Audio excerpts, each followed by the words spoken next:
Welcome to the Greenway Outdoors podcast. The Greenway Outdoors is also an internationally syndicated TV show on Pursuit Channel and Wild TV.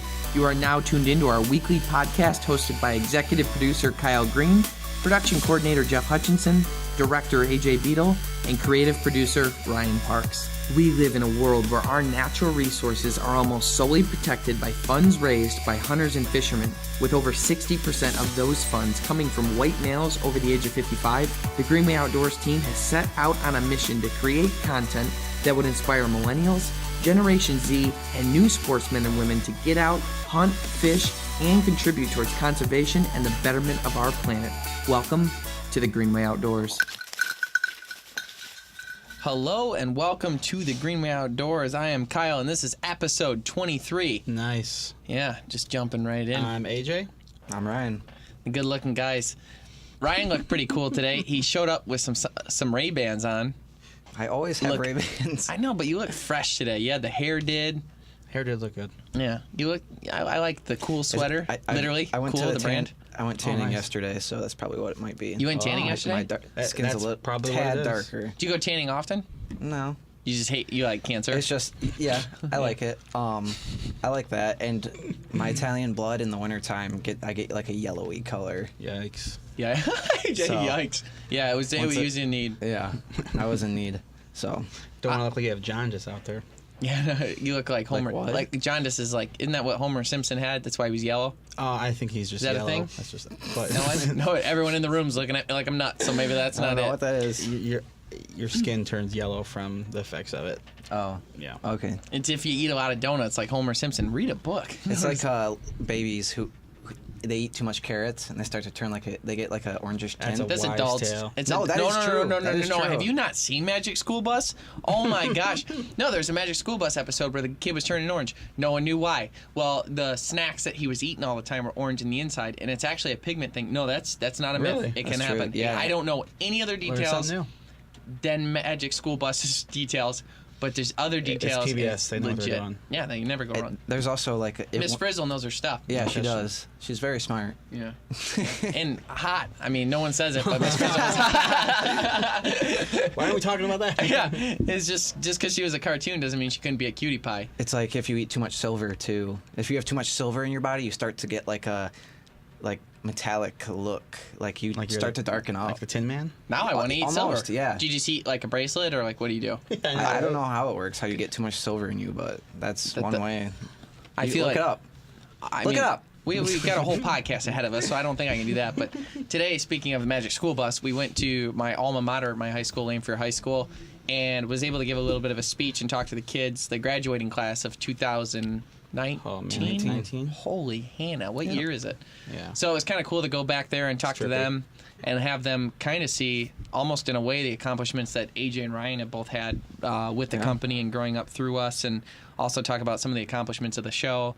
And it was pretty cool to kind of connect with them and actually hold their attention. It's like TV kind of has a way of like pulling people in a little bit, like because they just think it's cool. Yeah. And some of the questions afterwards, especially the ones directed towards you guys, I thought were pretty good. Yeah, it was pretty cool. This girl came up to us and was kind of asking me and AJ on some life advice and what she should be doing and how to get into stuff. And the one question was like the right mindset to have. Yeah. And what an interesting question for a high schooler to be pondering. I wasn't pondering what was my mindset in high school. I didn't have that. I remember. Why did I do the thumb thing? Jeez, that's why I don't have any friends. What a weird thing to do. I made it not coming because you did that. I remember when we were in school, or at least when I was, that it seemed like every answer that the staff would give you would be such a repetitive, scripted, like you got to do this and that, and it doesn't make sense to everybody. So when those kids were asking us things, I just gave it to them straight. Yeah, we didn't go to school and look at we enjoy our lives to the fullest. There's ways to do it, and Don't go to school, kids. Make sure you drop out, do whatever you want. Yeah. Well, he's talking about. I mean, a lot of them are already in a position. They're a month away from graduation, so they know what they're going to do, and some of them, you can see the fear in them and the uncertainty, and like you're 17 years old. Joe Rogan says you're still like practicing words, and like your whole life has in front of you, and you like have this huge fear. But the speech went well. and it was cool connecting with the kids and kind of having that fun time. And it was kind of, what was it? It was kind of weird just being in there. Like, I was in this place, not that school, but I was in high school just 2 years ago. That was me. Someone was coming in. The weirdest part of the whole thing is that I only consider you an adult. I can't imagine you being 2 years ago in high school. It doesn't. Yeah. You're like the most mature kid your age ever, but I don't even consider you like a kid. You're just like part of us, and we're old as dirt. My family was talking about that the other day. Part of us. You're part of la, da, da. That I kind of have like a difficult time with like other kids my age because we ruined you. But I've always been that way. Like, I've always like thought, like, been like 5 years ahead of where like what my age is, and like thinking ahead in that way. That's true. And so I've had like like operating around people my age is like, why are you so dumb? I would say you're probably about 10 years ahead at this point. Now for sure. I do believe that. With everything I've learned in the past year of working here, business side, production side, just being around people, I would agree with that. You came in at the right time, I'd say, wouldn't you, AJ? I definitely would agree with that. And to correlate with what you said, like in regards to Ryan, Ryan and I got the privilege to see your senior picture in the hallway today. And Oh my gosh. I don't know who that person was. That picture of Lance Bass that they have posted. I actually didn't see it. No, I don't. Not then. I was trying this comb over thing. I don't know. I don't know. You think the frosted tips? You think they would have like scaled your picture up a little bit to make you look similar to the size of everybody else? He was standing on a chair already. They can only do so much. I wish we would look for Jeff. I don't know why we didn't. Oh, we didn't. Yeah, that's right. Yeah. I know why you didn't, because you didn't care. Jeff just wasn't on our mind. Nope. But no. I didn't know what that. It was so funny. Everyone else, it's like the oval shaped frame, and everyone like fills it out. Wow. But his chin hits the bottom. Like, I wasn't though. That was just me. No, that was just the size of you. Dude. It didn't make sense. Dude, when I graduated high school, I was still 5'6", and I weighed I remember for swimming senior year, they weighed us for whatever reason. They just did. To rub it in. Yeah. And I remember distinctly seeing 107. 107. Yeah. That's what I was in 7th grade. Yeah. Me too. 6th grade. No, I'm just kidding. Just stayed that No, size. I know. I remember I didn't weigh 100 pounds until junior year. That doesn't make sense. But now, I mean, since then, 18 years old, I started working out and eating as much as possible. I mean, I weigh about 160 now, and I'm 5'10", but I had to gain every single ounce. And now, finally, now that I'm 29, it's at the point now where it's like, oh, I should probably do cardio too and maybe not eat as much anymore because it's finally caught up. 45 is going to be a surprise for you. I mean, you made it pretty far though, so I mean that's a win. Yeah. Well, I appreciate that. The problem is if he ever gets like AJ just complimented me. Leave some gap after so everyone at home can be like, that's really sweet. That's sweet what AJ said, because he doesn't give a lot of compliments. So I'm going to bask in that. If he ever gets violently ill, he loses like 20 pounds immediately. Yeah, that's the problem. I lose really fast. But what was that you were saying? Sorry. So it was kind of cool that we went back on this week specifically, because I would say that this episode that airs this week, and going back to your alma mater, is the best episode we've ever put out as a team together. And it's called Lake Trout. Well, we're going to play the Lake Trout Sizzle in a second, but the actual episode is called The Persistent Laker. And that's because this was a tough trip to try and secure these fish, but it was ultra clear water, an amazingly huge fish that you actually get a glimpse of. And we're going to show 2 videos. That one is the sizzle reel, kind of the preview of that one. And number 2, the other video we're going to show is an exciting partnership that we have going on with Granger Smith, country music superstar, where we're going to be featuring his commercial in the show. And it sounds like we're going to be fishing with him come here in May as well, which is a big honor for us. So we'll go ahead and roll those 2 videos.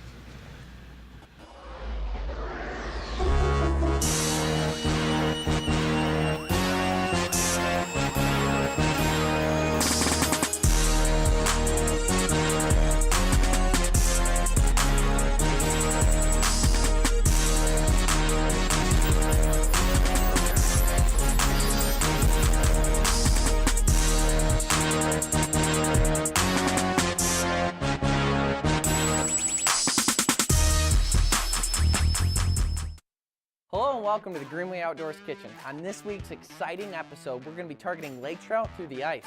And and we're going to have this awesome recipe, blackened lake trout on a spinach salad. We're also going to be featuring the Yee Yee apparel commercial, partnering with Granger Smith, country music star. Don't miss it. Yee Yee! Quality, that is. It's exciting. It's exciting. The episode itself, I think, is literally the best episode we put together. The drone shots, the pictures, the footage, the underwater footage. The water was clear as can be. The fish are huge. I mean, the storyline's in it. We got a mini podcast going on kind of in it with a conversation that we had. He forgot the auger, ruined the whole trip, but it was still pretty good. I mean, it was... Character building. Yeah, there you go. There's a lot of character building in this episode. But I actually think it was... From the people that have seen it, because it aired Tuesday in the morning, so yesterday morning, we had a lot of people that were talking about how much they like this one, even more than bear or brook trout or some of our other python, some of our more infamous good episodes. So, as opposed to what? We don't make bad episodes. Shut up, Jeff. Yeah, we're the ones you're on in. the right track. I'm sorry, never mind. Which bad episodes we made, Ryan? He starts listening. I don't know any. He's like, well, this one, this. I'm like, that's every episode. you named them. He goes, which ones have you been in? Oh, Nice. But I am excited about that episode, and I think that it resonates with people too, because it kind of shows a storyline and gives us a deeper look at a conversation that we've had on the podcast before. In why are people okay with eating some animals but not others when all things are living organisms? And then we kind of break that down, but also the fishing, like I said, the quality of the footage and how clear the water was to see the fish, I think was probably the coolest part. Yeah. And for sight fishing in general, when you see that fish come in, man, your heart starts racing. It was pretty cool. It's just pretty cool. One of the first things you get when you're ice fishing is you get through the hole and start looking down in the water, and it's immediately like, yes, today's going to be so exciting. Oh, you can't see anything. Yeah. So that's a good indication you're going to have a good day when you get through the ice and you see stuff. Because even if you can just see, and what he means by see stuff means you can see in general. Because the clear water, I mean, what a weird, vague response he gave. But the water... It was in context. We've been talking about it for 2 minutes. What do you mean? Yeah, if you just jump in, maybe. When the water's clear, it's so much more... Even if you don't see anything, the anticipation of seeing something, because if you go out there and you don't catch anything but you could see, you know you didn't mess nothing up. Whereas if you can't see down and you're just leaving your pole there and you're like, man, I wonder if there was fish there and they were smelling it but they weren't interested. Am I in the right spot? Am I not in the right spot? When you can see, it kind of clears all that up. So it's just, plus it's exciting to see the fish come in, your heart starts racing. You don't have to play the anti-claw game where all the little fish come in and you go, no, not you, get out of here. Anti-claw game? Not you. Anti-claw. That's awesome. So speaking of ice fishing, sort of, alligators in a park. Oh, is this a new episode we're going to do? Alligator ice fishing, kinda. They're pretty docile. Kinda. So there's a park in North Carolina, and essentially they don't always ice over, but the last few winters they have. And icing over is obviously bad for a cold-blooded critter, right? So what these alligators are doing is it's like they sense that it's icing over, even though in North Carolina it's not really supposed to ice over. So what they do is they get their snouts above the water, and they go into like a really slow-moving stage where their heartbeat slows down, their metabolism slows down, everything slows down. They keep their nose above the water for oxygen, and they just kind of sit there. And apparently you can walk up and poke their schnozzes, and they don't do nothing, which is kind of cool, because I'd want to poke them in the cool schnoz. if they'd like just move their teeth a little. Yeah, just a little bit. But the water actually is now thawed. So this happened about a week ago, and the water's thawed now, and the alligators appear to have just gone back to normal afterwards. Now, this is also an interesting fact that people are saying, well, is it possible then that they can move farther north? Because it's been a myth up until now that they couldn't. And this kind of debunks the fact that it would be impossible for them, because technically they could. Now, a lot of times what they'll do is they'll actually burrow in mud and stuff like that to maintain their temperatures, like their body temperature. But in this case, they're just kind of chilling in the water. To be clear, they don't like to do this. No. No, well, it's out of necessity when it gets cold in the South. They're not like, they couldn't just come up here and do that because they can, so it's fine. Well, I would think that they know that it's not going to be very long. Yeah. Because you can't imagine a frozen time in the South very long like it is up here. Either that or they just don't. I don't think they could make it. Like up here, they wouldn't make it at all. But that's a good indication of some pretty insane trial and error. Like Yeah. You have to Right. assume that some perished because trying this and them Got slowly figuring things out. Got freezer burn. Yeah. I think what's cool is how Nice. resilient nature really is. Exactly. It's like you said, out of necessity, but that it's amazing what they can withstand. But I think there's also like a comfort thing. Like, why would you go where it's miserable? You know what I mean? So why Maybe- for them this Why is does anyone live in Michigan? Well, you have to think about it like this too: is like when our stuff starts freezing. Think about how thick that water was, or the ice was on the lake. It was this thick and thicker in some spots. and Yeah. ponds are worse because it's still water. Right. They could And potentially so, be almost half I frozen. mean, I think in some of those pictures, it looked as though they had broken through the ice and then stuck their nose up through. Yeah, this one right here, you can see broken. Like Well, right there. according to the Observer, they felt like they had done it ahead of time, but I don't know. You could be totally right. No, because I had seen something like this too, but I think what they did. I sent it to you in preparation for this. Silly. No, I'm just kidding. Way before that, silly. silly goose. Before that, they know when it's going to freeze. They can just tell it's coming. So I think they stick their noses up through the water. But I think in some other pictures I've seen, it looked as though they had just shoved their way up through so they could get to the oxygen. They wouldn't be able to do that here.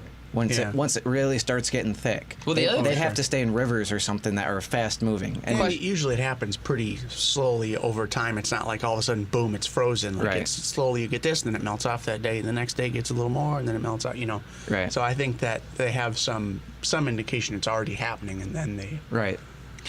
My question is, though, as far as the punching through the ice like you're mentioning, if they're under that water and it's that cold, though, wouldn't they be so like lethargic that they might not have the capabilities? No, they just move slower. Breaking through ice, how do you break through ice moving slow? I wonder if they The ice just doesn't get that thick. post up and just Just chew let it? it freeze around. Yeah. Or Freeze around their you know, nose. It does. Adrenaline or whatever they But have. instead of That's poking adrenaline through, they like. just. That's it's like why. they're just Well, going- that's what I'm They were saying. there Like already. before, when they know it's coming, they'll just sit there like that, and then they can feel it start to come, and it just freezes around them until it's done. Yeah. Yeah, that's what I Okay. think too. But you were talking about punching through, and I'm just saying, I don't know that they could. Maybe. If it was already 2 or 3 inches above them and they're super lethargic, I don't see them breaking through. I don't think they would be able to do that. You've experienced that where it's been really cold and you're in water that's freezing. When you're really cold, why don't you just lay down and die? Why don't you, you have a natural Lay instinct for down and die. survival, so you would just do it because you I wanna thought you were live. telling me to lay down and die. I'm like, I saved your life when the you. day you're talking about. I saved your life. I was already well past. I had frostbite. I You was said just- goodbye. You said goodbye. I complimented you while you were trying to save me, which is something for us. I know we're never that nice. Listen to the story. So we go out duck hunting. It's like we told this story. did we? Well, 77 podcasts ago, and I know you want to hear it again. And we've got new listeners, Ryan, and they need this story. Afterwards, there's They're this calling for it. crazy story about this big squirrel he has too. That's a legit thing, and I resent anybody who doesn't believe my squirrel story. But the crowd, if the crowd wants the story, we'll give them the story, okay? And you can hear. We'll play the hits. There it is, there it is, there it is.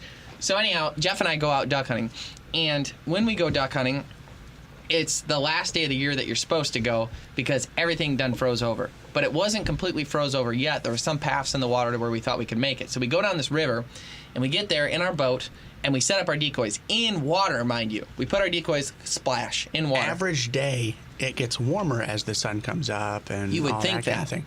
But average people also look at the weather, and we didn't, to be fair. So we get out there. It's in the dark still. We set up the decoys, get everything going. And, I've fallen in already at this point. yep. So after we got the decoys in, I've got nothing but swear words for you. But Oh, yeah. my good friend here, there, I'll go with that, falls in the water, and it's bitter cold. Well, as the sun came up, the half-hour time, everything froze over, and giant chunks of ice from downriver blew all the way in and interlocked us in. So we're like off of the river a little bit, but there's no land behind us. It's just marsh, so there's no walking in it. And we have the boat. Thick, too. We need to go in that direction over there, and the river's right in front of us here, and we got to go that way. So here, gonna go that way. I just don't know when the Do you wanna camera's do it around on me. paper? Now, yeah, I'll get the paper out. We need to go. The river is right here. We're right here. This is Sad Jeffrey right here, and we need to go over here. Okay. So, but here to here is 3.5 miles. So, and we've got a 5-horse motor to get us there. So he falls in, he's cold. He's like, well, let's just see it till first light. We'll try and shoot some ducks and we'll go in. Sun comes up. Decoys are in ice. They ain't in water anymore. Wow, that was a sentence. They ain't in water anymore. I got so Louisiana. That was Louisiana. It's in my blood now. So we're stuck out there, and now we're sitting in a boat in ice, and there's no way to get to where we need to go. He's sitting there going, just shivering to death. And the only ducks come in. I go to lift up my gun. I'd never seen this in my life. I had a semi-automatic shotgun. I go to rack in the first shell because I just had them in the the ones in the chamber. I couldn't, or not in the chamber, in the magazine. In the magazine, and I'm trying to pull it, but it's frozen solid, so I can't pull it. So I go to grab his gun. His gun, because he fell in the water, is frozen shut completely, and I can't even open it to get a shell in. Ducks land in the only little slice of water that's about the size of this sheet of paper right here, and they all land right there, looking at us. I can't do a thing about it. Not a thing. They get up on the ice and they're walking around our decoys. Big mallards. Get out of the ice, stupid. And I wasn't able to shoot any of them. So we gave up on the guns. I was a dark soul that day. So now I got to pick up the things. He starts going into straight up hypothermia. He goes, I'm actually starting to panic. And I was like, I don't even know how we're going to get in. I'm sitting in a rubber suit that has ice water in it. But that's on you. You chose to keep going. Yeah, that's true. That was the first But we had mistake. also gone out however many miles. It's like It's a 2-hour exploration to get to where we were, and then he falls in. Kind of make it worth it. How Jeffrey is that? It's to go 2 miles and then fall in. I mean, I've done it too, but how Jeffrey is it on the day where we have ducks walk around our decoys to fall in once we get there? See, I would have fallen in on the way, complained a little bit, and kept going. He waits till we get there and then goes in, and then ice fills the river. You're welcome.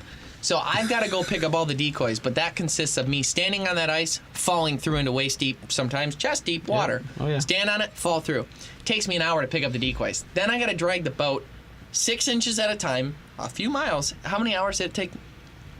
We went out for the morning hunt and we got in by dark. It was dark At by night. the time So we got the morning in. hunt means we went out there at about 5:30. Yep. So I dragged the boat 6 inches, get up on the ice, break through. Move the boat 6 inches. Get up on the ice, break through. Move the boat 6 inches. There was no way to do it with a paddle. There was no way to have the motor drive up on the ice and fall through because it just wasn't quite heavy enough and the motor wasn't quite strong enough. The only thing that would move us forward is if I broke it with my elbow or got up on top of it, fell through, got water on me, I'm sweating because I'm working so hard even though it was negative 16. It was very Negative very 16 cold. is what I think it was. Pull it 6 and he's sitting in the boat just literally, he's like, I think my hand's gone. I think there's no more hand over here. And he's like, and he goes, and you know how we are. We're always ruthless. I mean, you hear it on the podcast. He goes, I just want to tell you, Am I moving my hand? Is it moving? I can't tell. He goes to me, he goes, I just want you to know, I appreciate what you're doing right now. He just said that, and then It's the nicest thing I've ever said to him. Don't do this now. That's the nicest compliment he's ever gave.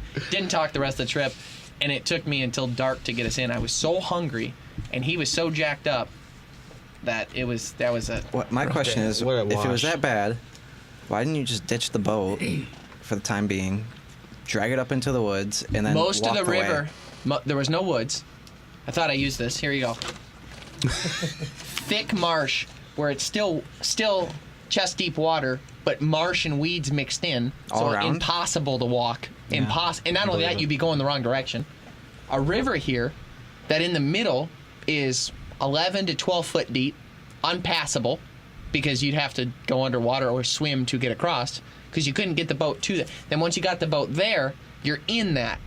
But you got the boat there. What are you going to do? You can't drive the motor. You can't drive the boat. You can't do anything. And none of the ice is walkable. It's just open water. A deep river here and then open water with ice covering it all over here. There's nowhere to go. I mean, we thought it through. Well, I did. He was just... The negative temperatures has been and then you're negative 16 degrees on top of it. Yeah. So I'm just pulling it 6 inches at a time along the river until I had to cross it, which then, once I crossed it, I ended up taking on a ton of water and then had to drag it. Eventually, I think we got within a mile, and then it was open water from there where I could drive the boat, got in, and by the time I remember getting in the car, and we sat in the car for an hour with the heat on before we even tried to retrieve the boat out of the water, like pull it out of the, like we just had to warm up to get feeling back in every regard. It's a bad day. It's a good trip. So I got no sweat on the alligators. I don't feel bad for them. I don't care. I'm just kidding. I think it's pretty cool what they do. I think it's maybe the beginning of the alligators adapting to frozen temperatures to maybe 30 years from now, they are able to live in northern temperatures. The great northern alligators. But I want to make one more point too. Beginning. This actually, of the end. all jokes aside, that was actually a near-death experience for him, and that's why he looks like that. Yeah. You know. All jokes aside. All jokes aside. That being said, this story is gonna tick off AJ like no other, because this one makes me real mad too. So these people. It's Jeff, how do you say the word? Franciscan? I never once thought Francisian, whatever you just said. Maybe what I was doing is I was just leading with a word that wasn't perfect to give you the opportunity to feel good about yourself. You don't have a lot to feel good about. The proper way to lead into this story would have said, speaking of pulling things out of the water to affect their life. That's true. Would have been. Yeah. Would have been. Better than diving in. Better than you know what? And the thing is, here we go. I should have called that. Here we go. Oh God, he's got a dark look in his eye. You know what, Jeff? I should have called on you for how to open up and do transitions and stuff like that. Since last week for the podcast, when I wasn't here for 7 minutes, you guys did such a fantastic job. So good. We talked about our trip. I had to edit out the first 7 minutes of the podcast for YouTube because it was that horrendous. And AJ was the funniest at lunch today. He's talking about it. AJ goes, to be honest with you, Kyle, I was so ready to go before the podcast. I was like, I'm going to knock this out. We're going to start it off on our own. We don't need Kyle. He goes, and then it started rolling. I don't really know what happened, but I'm sorry. That's what AJ said at lunch. But no, you did. Hey. You set everything up and then you weren't here. That's what we supposed to do. That's also true. That is also true. That is also true. I was getting my head bashed in MMA, but that's okay. We didn't ask. Oh, we got him. Yes. Got him. AJ's got the swings today. So anyhow, back to this pretty important story. Yikes. This dolphin, I've already said the name once, so you know what kind it is. There's only about 30,000 of them left in the world. And these tourists, and where was it? Santa Teresita. Yeah, I was dodging it. Buenos Aires. Argentina. So it was in Argentina. Mm-hmm. Oh my goodness. This dolphin washes up, or is near shore, and these guys grab it and they bring it out because they won't take selfies with it. So, and to be clear though, in their defense, that dolphin looks happy as hell. So they didn't know for sure that he was wildly unhappy. And this story does take a turn where I won't make any more jokes, but I just look how happy he looks in the picture. Like he looks like he's smiling. That's not what I'm seeing. I don't. They pull that dolphin. I see like a. So they pull this dolphin out, and this is where the story takes a bad turn. They pull this dolphin out of the ocean, which is stupid in the beginning. But it gets ultra dumb when they keep taking pictures with it, and they took so many pictures with it and kept it out of the water so long, and then they just left it on the beach, and it died. They left it on the beach? They left it on the beach. And this is a story from PETA. Since we have so much in common, I figured I'd start taking stories from them. But they left it on the beach, and that was a joke. I don't like PETA. But they left the dolphin on... Like we can all agree on this one, though. There we go. Yeah, all right. They left the dolphin on there, and he died.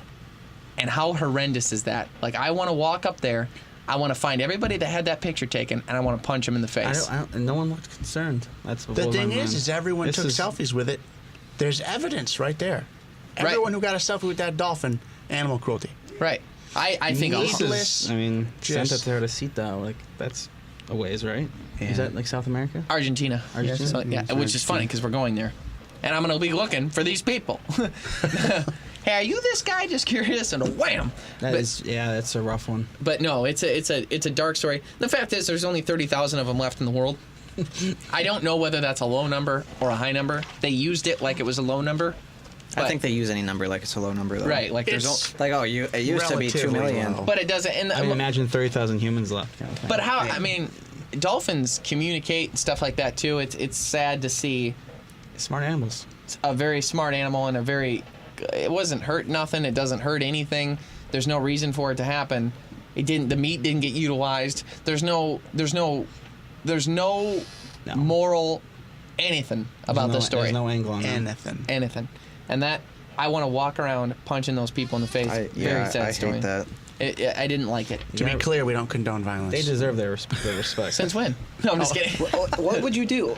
Say you walked up on that. I know what I would do. What would you guys do if you walked up on people doing that? I'd start swinging. No. I just think I'd hit somebody. I mean, maybe, I don't know. I know feel like in AJ America would. you wouldn't see that.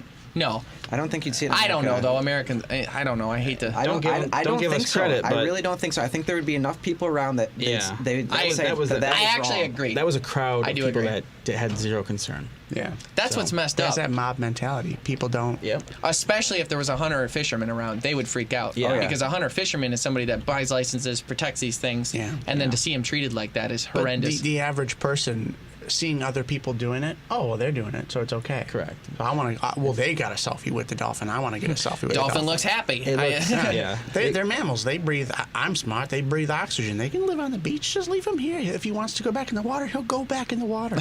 No, No. that's not how it works. Ignorance at its finest. Yeah, It's like, I'd like to rock bottom all of them. they get it. Speaking of ignorance, is milk as bad for you as people say? What do people say? People say some pretty horrendous things. And Everything. I've got an image that we're going to pull up right now. And this is a very... I see this all the time. Wow. That's And so gross. I would like to leave this picture up, even if we show us still. I'd like to keep this picture up because there's some very interesting things that are said here that is often said that I want to go down the line, step by step, and debunk. So the first one is 135 million pus cells in a glass of milk.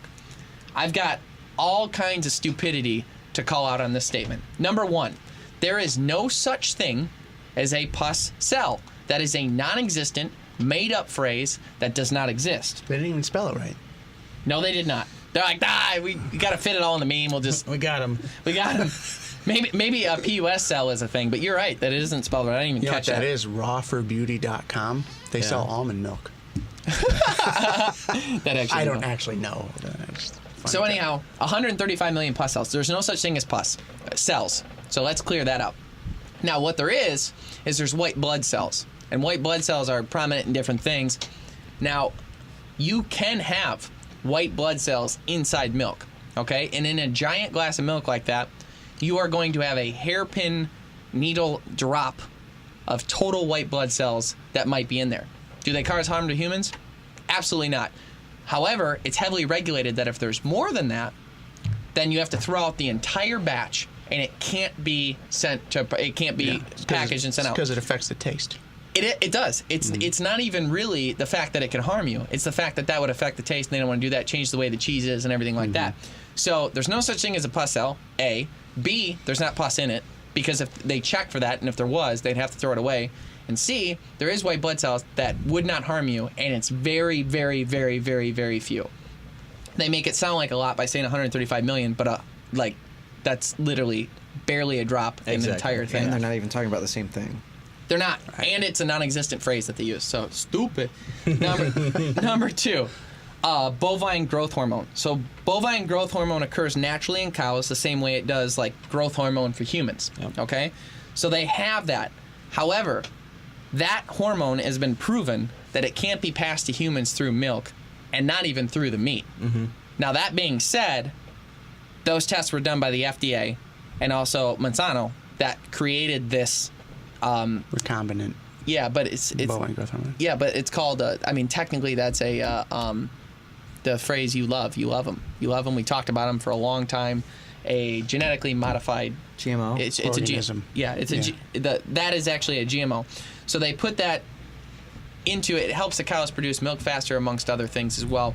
But the arguments on how bad that actually is for you is pretty small. But if this trace of this was found in milk, it would all be thrown out, the whole batch.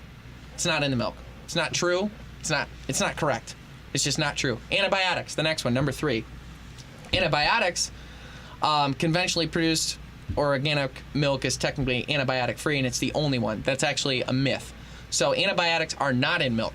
What happens is if a cow is sick or has a problem and they're going to give him antibiotics, or her, I guess it's definitely a her. It would be her. Definitely a her. For sure. Then That's not milk. Then she's not. Shut up, Jeff. You are so gross. Man, way to take it too far, Jeff.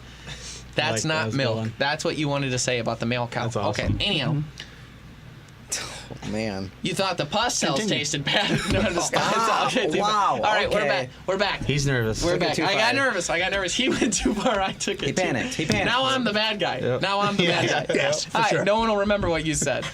No one will remember your name. That won't make the papers. I saw Troy the other day, AJ. I watched it before I went to bed the other day, so I said, no one will remember your name. But Classic movie. Glad you caught it. Anyhow, I literally almost lost my train of thought. The antibiotics. So they'll give the cow antibiotics. The cow will not be allowed to give milk during that time. The farmer will then test it to make sure that the antibiotics are out of its system after it's recovered. And if they don't, here's why the farmer's so incentivized to do that too. The way it works is there's about 4,000 farms throughout Michigan that actually produce milk. A lot of them have an average of about 300 cows. They milk all the cows. They bring the big load of milk to the I'm so sorry. They bring the milk to the place where they bring it all together. So milk from all over the different Ryan's dying. All the farms from all over Michigan come together, and they do the big dumps there. They will test it there for the antibiotics. They'll test it for feces. They'll test it for hormones. They'll test it for pus. They'll test it for everything. If that farmer brings contaminated milk there, they will dump it, and he will not get his money. So he is incentivized strictly financially, if nothing else, and the taste of his product to make sure that none of those things are in there, because the Country Fresh and these different companies and stuff like that won't allow it to enter their supply because they won't put their name on it. And they test for those strictly. Yeah. So there's no antibiotics in the milk either, no matter whether it's organic or not. The next one is feces. That's just dumb. If you knew anything about how milk is collected, that's the dumbest thing you could say. The way it goes over the teat is they surround it, it goes in this cup. Now, on the outside of that machinery, which is where a lot of this comes from, they'll be like, oh, there's on the outside of the equipment, there's feces or this or that. It could be in it. the air. It could be in the not. It's an air seal. It's true. It's an air seal when they're pulling the milk from it.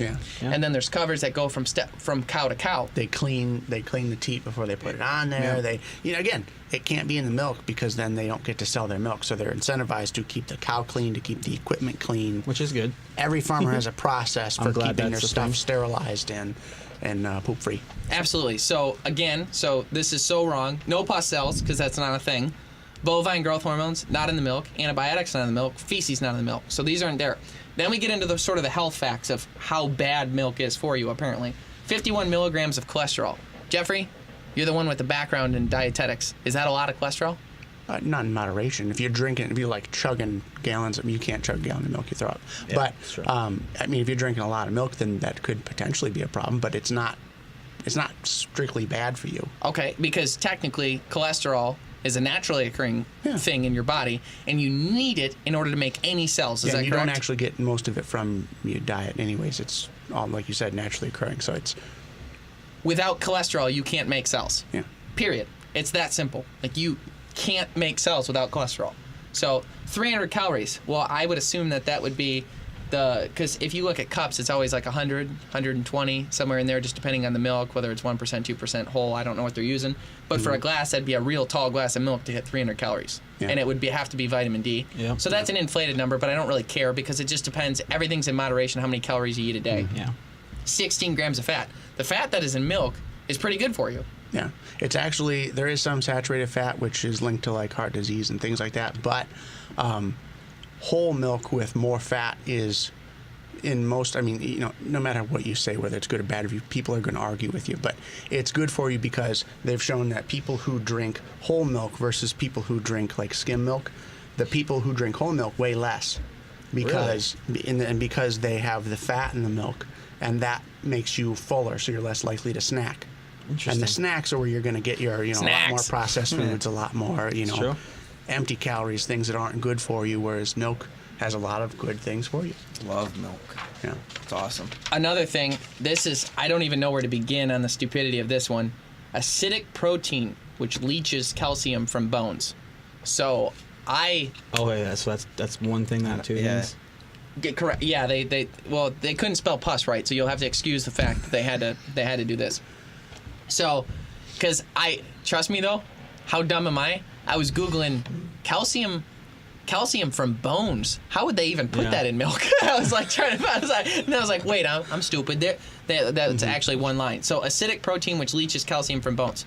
Milk is one of the greatest sources of calcium on the face of the earth. It's where most Americans get their calcium. You can get it from plants. You really can.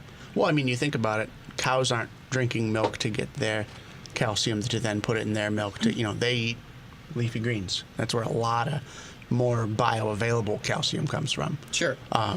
And for milk, there is a lot of calcium in it. It isn't necessarily as readily available for your body to be able to use, which is why they put vitamin D. They, what's the word? They enhance it. They enhance it with the vitamin D because that allows your body to be able to absorb it better. So vitamin D is put in milk to help digest calcium. I didn't know that. Now I don't know fortified. That's the word. Leaches calcium from bones, but dairy is naturally acidic. It will offset your pH in your body. Sure. They say don't drink dairy when you're sick. You're more likely to get more sick from it. You're not supposed to take it when you take antibiotics either. I read that came up when I spent a lot of time researching this. I could not find any hard science that was saying that the protein leaches calcium from bones. What I did find out was that the protein in milk was good for you and that the calcium in the milk was good for you. Yeah, it's a good source of you were getting more calcium. Protein. And there was 9 essential vitamins and nutrients in it. There's a lot of people that hate milk for a lot of the wrong reasons. I think that anything in moderation is fine. I mean, what's the problem? Well, milk is if you don't like it. For a lot of people, just don't eat it. Only something like 40% of people actually maintain the ability to properly digest milk. Because when you're a baby, that's your main source of food. It's the best source of food for brain development and for breast milk, obviously. We're the only species that into adulthood continues to drink milk, especially from another species. Okay. And of the people who actually drink milk all over the world, only 40% of people actually maintain the ability to properly digest the lactose, which is in the milk. And cultures that drink less milk, like Asians, tend to be lactose intolerant because they don't make the enzymes after childhood to be able to properly digest it. I read something on that was supposed to be debunking that and explaining why it's a myth, but I didn't retain any of the information and I can't comment. Go ahead, Ryan. For milk, there's everything on everything for that. Yeah. There's debunking everything. Right. Sure. You kind of just brought it up, and I've thought about it, and I find it a little odd that we do, you would think that cow milk is for cows, human milk is for humans. I love this. I understand. You're putting it on a tee for me. I can't wait. Keep going.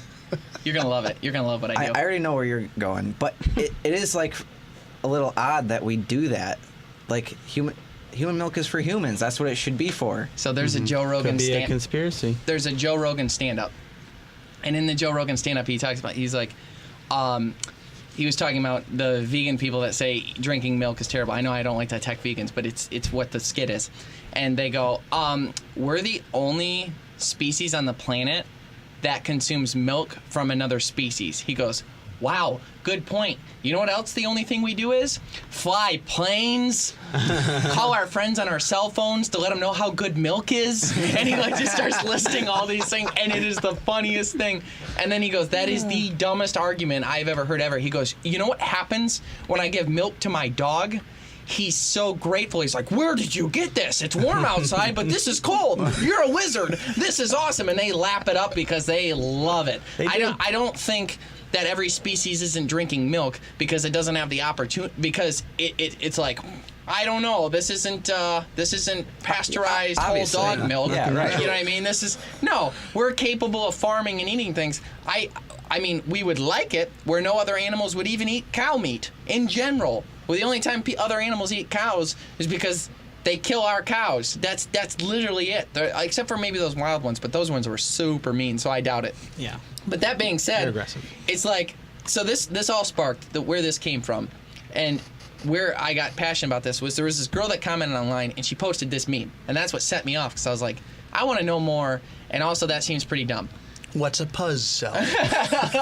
So I go on and I ended up getting baited in. And I played the game. I played the game that I shouldn't have played, and I made the Facebook comment, and then I ended up in the War of Wars. Oh, yeah. And her point was, You're torturing those cows. War of words. You should leave the cows alone. Save the cows. Was basically her whole message was, you shouldn't do this to cows. You should save them. The babies are ripped from their mothers, and just this whole sob story and everything like that. And then once the cows don't produce milk anymore, they use them for hamburger, and it's such an awful life, and this and that. And I said, okay, you're saying you want to save the cows, correct? She goes, yes. I go, how many cows do you think will be born if we don't want them for milk or meat anymore? And she's like, probably however many are born now. I go, wrong. Dumbest answer possible. Here's why. True. That is Here's the why. dumbest answer. The only reason why there's cows, there's only reason why cows are being born is because we need them. We want the cows for the milk and the beef and everything like that. Yeah. Do cows live a horrendous life?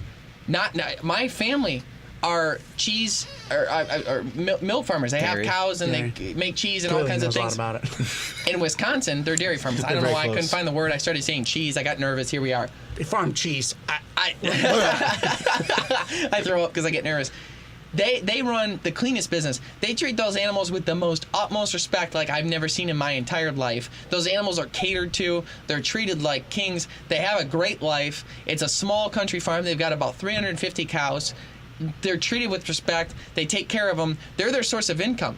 They protect those cows with their life. Those cows are happy. You walk up, you put your finger in, they suck on your finger. It's weird, but it feels like sandpaper, but they're sweet cows. You can walk around and pet them. They're happy. They've got movement. It's like what do you want? Who are you to judge what their life is? Do you think they would rather not be born, or do you think they'd rather be like making milk? And they have to be milked, by the way. They have to be milked. Like it fills up otherwise, and it hurts. Purple, it turns. We give them a job. What else could you want? It's socialism at its finest for the cows, but still, everybody gets the same job. Not all places are as good. You got that right. That's true. And that's the thing. And the outliers, or possibly not the outliers, but in Michigan, I know that this milk industry is made up of, I think it's something like, I want to say 4,000, but I could be wrong. It could be cutthroat out there. Farmers that are out there that have small businesses that put all their milk together in this big association. The association checks to make sure it's feces and poop and pee-pee and all that stuff is not in the milk itself, making sure it's clean, making sure it's good, no antibiotics, no this, and then they're the ones that packages and send it out. Hey, their name's on it. And all of these different small farms are all, most of them, I think it was something over 90% of them are more than third-generation cow farms. That's what these people do. It's what they farm. They know that the cows are their livelihood, so they treat them with respect. They take care of them. And on top of that, you put them too close together and you don't give them the right things that they need, they end up developing disease, and then they produce less milk. So that's less money for the farmer. So they have incentive, again, to treat the cows gently to make sure they have what they need. So yeah.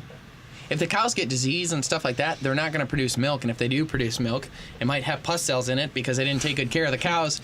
And then, That's true. And booze. And they're not going to be able to sell the milk because it's going to be checked. I mean, they're incentivized through this process. It's got 9 essential nutrients in it, and I will continue to drink milk. Now, doing all this research, I spent about 7 hours doing this. And the problem with it was I've never wanted more milk in my entire life, and I didn't have any in the house. I was like, I would cereal right now. Kill for chocolate milk right now. Because once you talk about it, you like messed up. Like it messes with you. Frank from the Sportsman Alliance, when we did we were pigeon hunting with him in Ohio, and he's like, if you've ever gone to a dairy farm and you see the process and them making the ice cream and stuff like that, he goes, I've gone, and it makes you not want milk. It makes you not want ice cream for a while. You got to like step away from it. I go, I've gone on that tour. And at the end of it, my mouth was watering. I never wanted ice cream more. Yep. If I would have saw Hershey syrup, I would have bathed in it and then dove in ice cream just to satisfy my wants. That's how bad I wanted it afterwards. So I took a different approach to it. True. Seeing them making it didn't bother me in the least bit. Social media comment of the week.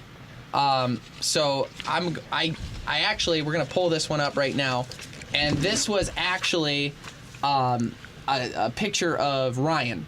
And it was talking about Ryan and his background with the company and stuff like that, and how proud we are of him and how hard he works and all those sorts of things. And my favorite thing was, because it clearly means he watched a podcast like 3 or 4 ago, it said, Ryan, bring some hot sauce for your bait next time. Love the show.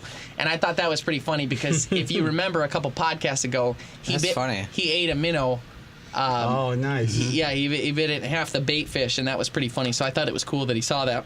Nice. Now, the next video is going to weird you out because it did me. In the last few weeks, we've covered a bunch of mountain lion stories of them attacking people. Now, the interesting thing was there's always 2 sides to every story, right? So we're going to go ahead and roll this video here that actually begs to differ. That's my man. They're speaking another language. I can't understand a thing. I don't know if we can hear it. I am Puma. There we go. Open your mouth. I want to kiss you. But watch this. What? That right there? I wet myself. What is that noise? How is that real? He's chilling with a mountain lion. And now I want one. No, I'm just kidding. Kinda. I don't understand a thing they're saying, so I apologize if anything they said was offensive. Cute big old eyes. Just wants kisses and love. I know, right? Maybe That's a rarity. Instead of killing that 7-year-old kid, he was just trying to cuddle with him. But, Oh. you remember? I thought about that, and then I wasn't gonna make that joke. So I'm like, ooh, that's probably not. But no, you can't. No, here we are. With the in. joke you set me up for earlier. I blame you. I blame you for the joke I ended up making. But I found that pretty interesting. Ryan, what do you think about that one? That one? Yeah, the guy cuddling with a mountain lion after the stories we've covered of all the mountain lions attacking people. If that's what he wants to do, he can do it. But the sound it made, I don't know. I don't think that was anything aggressive. I think that was maybe like how cats meow. Yeah. Or like a deer does their thing. Yeah, like if you've ever been around deer and they know you're not there, they do like this weird thing where it's like they're growling. Yeah. It sounds mean. If you can't see it and you're just hearing it, it's freaky and it sounds mean. And then you see a deer and they'll just be like going, like doing this weird growl noise. But I don't think that it was being aggressive. But it's still dumb. I don't think the guy should be doing that. You leave the chance of wild animals something are wild happening. animals. You see that all the time in like zoos with zookeepers and stuff. That when they raise the animal from birth, especially with like big cats like lions and stuff. Exactly. You see the video of like, this zookeeper hasn't seen this lion in 7 years, and he walks up to the cage, and the lions run, and they're like, oh no, no, no, oh, it's just a hug. Oh, okay. Yeah, but you also see the videos cool. where the guys are like, look how trained this. Oh my god, Yeah. the carnage. Say Freedom Ride. I was great just going to example mention that. Yeah. of. I don't know what that is. There are two like magician lion tamer guys. Entertainers. You know, like you picture the guy with the whip in the chair, and they're like, "Oh my God, the lion!" And then the lion's like, They have the white but tigers. it's trained, and it's not actually gonna. Well, it actually did, and it attacked him. And It just had enough. killed him. Stage. It killed him, right? It paralyzed him. Oh, no, it Jeez. got him good. But yeah, but they were even saying like it's not the lions or tigers' fault, but It's something that they did wrong. I mean, those animals there. It's not though. That's the thing is they're wild animals, and you're attempting to act like they're not. Yeah. And one of those days, what happens if that lion gets irritated one day? Exactly, it could snap. And just its like that. throat's It right could- there. Yeah. Right there. Ryan, Trump signed the biggest wilderness protection bill in a decade, designates 375,000 new acres of protected land. What does this mean? Means there's more land for us to go run around on if we want to. Pretty much. I mean, that's what it is. They and it seems like a lot of it is just out west. Okay. I saw it was like Nevada, Oregon, or something. Yeah, I think there's some in Washington, some in Idaho, Nevada. Now, are they like just buying land and saying you could use it, or are they like buying it from previous owners of land, or is it like vacant land? Like, how do you think that works? That's what I'm not sure about. What I do know is they've designated this land where there's no drilling, there's no oil, there's nothing like that going on, where it's strictly used for, hunting, fishing, recreation, parks, stuff like that. Untouched. Right, untouched. I don't know if it was already there or how they acquired it. The fact that it was a bill, I think that and it passed with flying almost colors. unanimous, yeah. It was very like Which everyone. is nice At to least we see. can agree on that. Everyone can agree on it. That Least we this can is a agree good on thing, that. and it is a good thing. And it's just more land set aside that just remains untouched by humans, and it can stay safe and remain what it is, which is good. Yeah, I always wonder, like, when things like this happen, though, that are real good, it's like, well, what happens when he's out of office? Will that hold up? But then I think, if it was voted through that unanimously, where it was like, only 2 or 3 votes were a no. Yeah, something like that. And then I think I don't know, I can't remember the exact numbers, but when it went through everything, it was pretty obvious that everyone agreed with it, besides like very few people. And it's not like most people were opposed to it, and then like Trump talked them into it. Like Yeah. it's kind of a no-brainer. Public land's so important, though, because that's where a lot of hunting and fishing is done. That's where a lot of the resources go. And without proper land, like the problem in Ohio is, I was talking to the Sportsman Alliance, they're like, everything's landlocked. It's all privatized. So there's not a lot of state land almost anywhere. So like energy companies and stuff like that donate some of their land to allow people to hunt and fish. Mm-hmm. You can't get new hunters and fishermen into hunting and fishing if all the land is privately owned. Very true. So That's true. this is a great move and a great help for obviously our mission. So Now, one of the things that we only have 1 minute, so you it go being ahead. protected land, can you hunt on it? Yeah. I mean, I guess That's the whole point. I think it would depend I think it's on protected from industrialization. Yeah. building and Yeah, okay. yeah. Just like our state land is protected, correct? So thank you so much for tuning into the Greenway Outdoors. Check us out on Instagram, Facebook, YouTube every single week. If you downloaded this podcast on iTunes, we thank you. But don't do it again. Go to YouTube so you can watch it, see our ugly faces. You can see it there as opposed to that. Also, again, Lake Trout airs tomorrow or Thursday night, 7 o'clock Eastern Standard Time and 10 p.m. Pacific Standard Time. I really think it's one of our best episodes, and we've got an excellent cooking segment that we're going to show you right now so that you can check out what'll be coming this week, and hopefully you'll get to see us catch those big old fish. Thanks for tuning in. Stay green.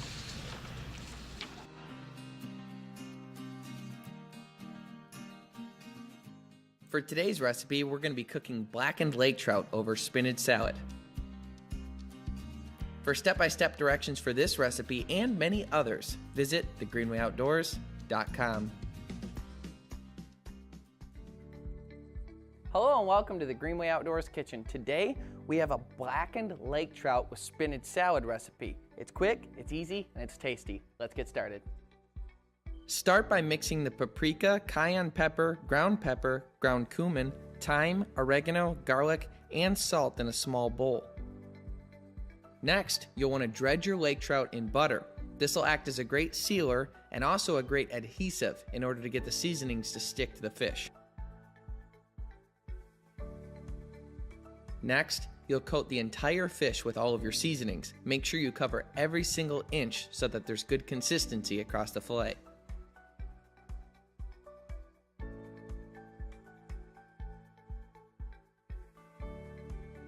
Meanwhile, you'll want to make sure your heavy frying pan is set to medium-high heat and hot enough to boil off a teaspoon of water in 5 to 10 seconds.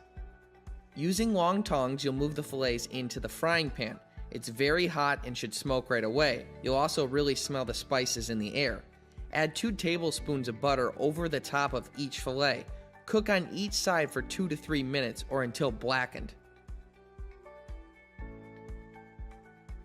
Cut into the fillets to make sure it's fully cooked.